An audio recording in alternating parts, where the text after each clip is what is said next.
What's good, y'all? It's the Demouchets REACT, and we're back with another video. Who we got today, C? Today we're back with another American reaction. Yes. Super excited about this video, guys. If you're new to us and we're new to you, make sure you scroll down, hit that subscribe button, and turn on the post notification bell because we're on the road to 100K. And we cannot get there without you guys, all right? Join the family. Without further ado, let's get into the video. There's one country that holds all the deepest ancient secrets and treasures of historical Africa. You might say Egypt, Ethiopia, which, okay, yeah, those are viable candidates. But try a country with the richest guy that ever existed, with cities flourishing in science, astronomy, and literature, and gold. Looks like good old Jolly Molly just stepped in the ring. Okay. I really forgot he was It's time to learn geography. Now! Hey everybody, I'm your host Barbs. Today, Mali may look pretty different from what it used to look thousands of years ago, but there's still a fascinating story of people that have made this fast-growing nation their home. Let's jump back into the sands of Africa, shall we?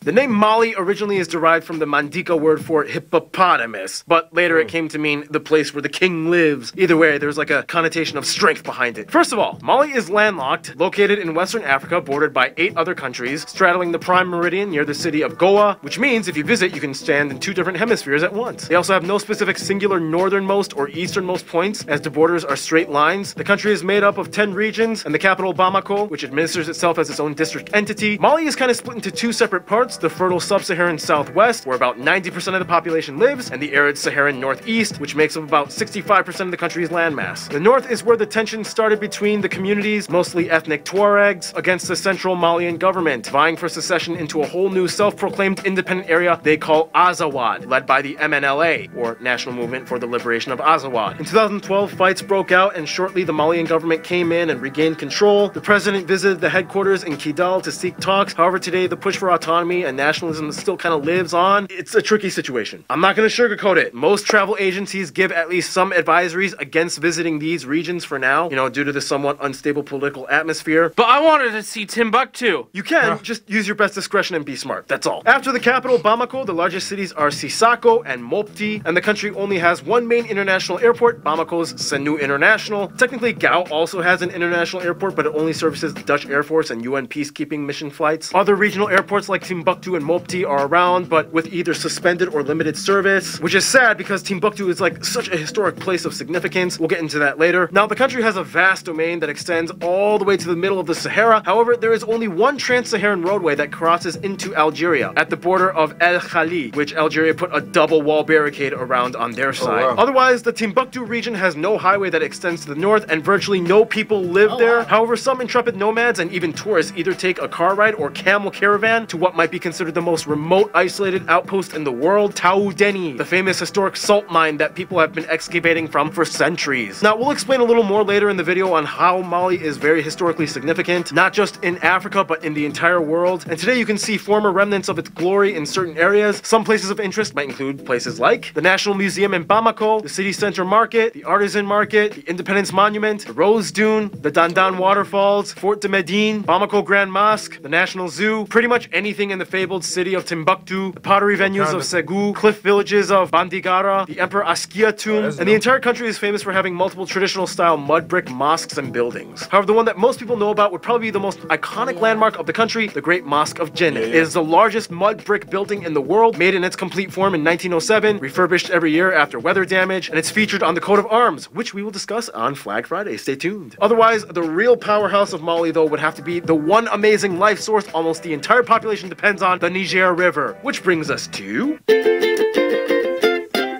Every so often we get those countries that has like a lot of land, but almost the entire population is crammed into one small, comfortable urban area that few venture outside of.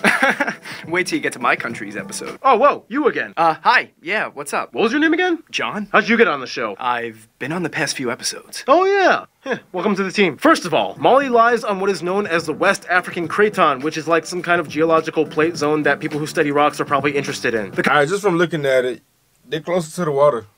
So I would know for a fact moving down there is be more beneficial than being all the way in the center of the landlocked dry areas and hot. I don't think they would like that. Yeah, because think about where we live. Yeah. Where we were born, it's by the water.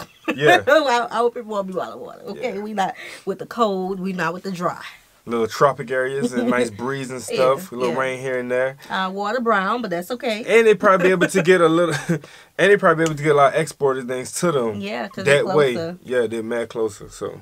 The country is divided into three main physical regions: the hot, dry Saharan desert in the north, the semi-arid Sahel savanna zone in the middle, and the tropical savanna and light forest zone in the far south. The tallest peak, Hombori Tondo, can be found in the east-central Mopti region, and just to skip away, you find this interestingly spearhead-shaped crevice-looking thing. That is Lake, quote-unquote, Lake Fagibin, which is supposed to be the largest lake in the country, acting as like a reservoir when the rivers overflood, but today it's almost completely dried up and reduced to nothing more than a semi-arid lake bed. Instead, most of the overflow is diverted to these little guys under it, Lakes Tele, Oro, and Fati. Nonetheless, the largest permanent lake would be Lake Manatali in the south, an artificial lake created by the Manatali Dam. Nonetheless, with water, there's only one guy that everybody is paying attention to, the Niger River. The entire Malian economy is almost confined to this riverine area as it traverses 5 of the regions, including Timbuktu and Gao in the north. It passes through the capital Bamako as well as every major city of commercial significance. Otherwise, further to the west lie the branches of the Senegal River, which completes the backbone of the country. And it's also here in this area you can probably find the national animal, the leopard. The rainy season in the south sometimes causes the Niger River to flood, creating the Niger River Delta, a vast network of seasonal wetlands, much like the Okavango Delta we studied in the Botswana episode. Seasonal river delta flooding. It's like Mother Nature moisturizing her skin after a rash. Ooh, alright, triple shot of espresso break. You know what time it is? Noah, you know the deal. Take over. I got it. Despite the presence of water, only about 10% of the land is forested and only about 6% is arable, even though about 70% of the workforce is engaged in agriculture, making about 42% of the GDP. Nonetheless, crops are not the country's largest product, but rather gold and cotton, which make up about 80% of export earnings alone. Mali is Africa's 3rd largest gold producer, and the most profitable mines are found in the southeast Bambouk Mountains. So I was going to talk about the agriculture, but they made it up with the cotton and the gold, and yeah. Everybody loves gold. And cotton. And everybody needs cotton. Definitely, 100%. Yeah. Speaking of resources, food! In Mali, there are a lot of different regional cuisines that different people groups are known for. But some nationwide known dishes might include things like Malian-style jollof rice, jablani juice, meat and peanut Mali sauce, got jollof rice. style alabaja, bakoye, saga saga, Malian tea, and poulet yassa. Yeah, poulet as in the French word for chicken, which tells you a little bit of the backstory for these people. Let's discuss more in... Once again, that was Noah. Thank you a lot, man. Follow him on Instagram. Send him fan mail. Mali is interesting because it's a nation that struggles, yes, but they do it in like the most colorful, unique, exuberant, flashy way. And every region has their own type of flashiness. First of all, the country has about 18 million people. Okay, before we go on, I made a comment, French territory. I don't mean now. I mean then. Because I know some people going to be like, no, we're not. Oh, the correct crowd. Yeah, people that come through and make sure we get their facts straight. Right. Y'all good. I see what y'all be doing. But their flag kind of looks like France flag as well. Mm-hmm.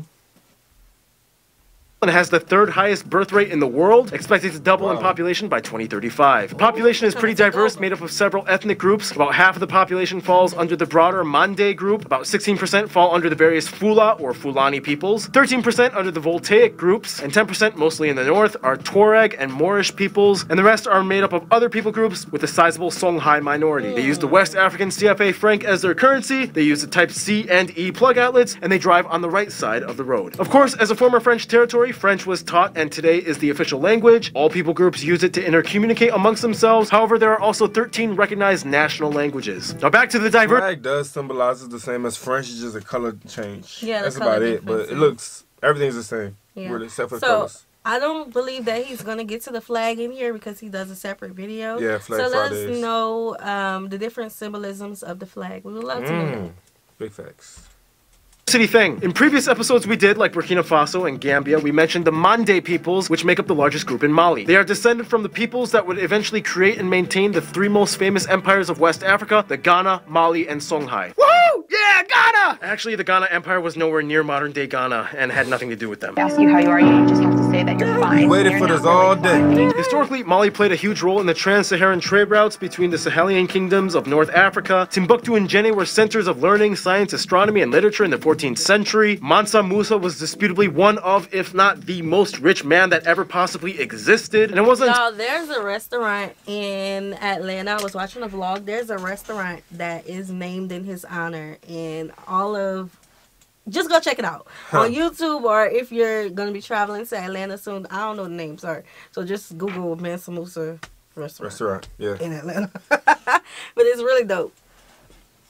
European sea trade and subsequent famines and invasions by the Moroccans that these empires started to decline. Also, we talked about the Fula and Fulani peoples before. They're spread throughout all of West Africa. About a third of the entire population are pastoralists, making them the world's largest nomadic peoples on the planet, and about 2.5 million live in Mali, which makes the country about 5 to 10% nomadic. Aren't they like the people that play the Hodu guitar thing? Yep. That is like so dope. They are known for their women's hairstyles, woven hats, and colorful loose accessories and clothing. Then you have the southern groups like the Botik, Sanufo, and Bois peoples. Are those the people that play the balafone? That thing looks like a xylophone. You know what I'm talking about? Yep. So dope. As well as the famous Dogon peoples that have the world's longest religious ceremony, the Sigi festival that happens once every 60 years, and the event in itself can last years. They also have the Lake Antogo fish frenzy at the sacred lake once a year. Men jump. What are we doing for it to last years? Celebrating it just over. Every day? And over again. Non-stop. I guess they have different ways. I'm pretty sure a lot of eating, dancing. Yeah, we all love food, huh? But for a year, it's a long time. They say years.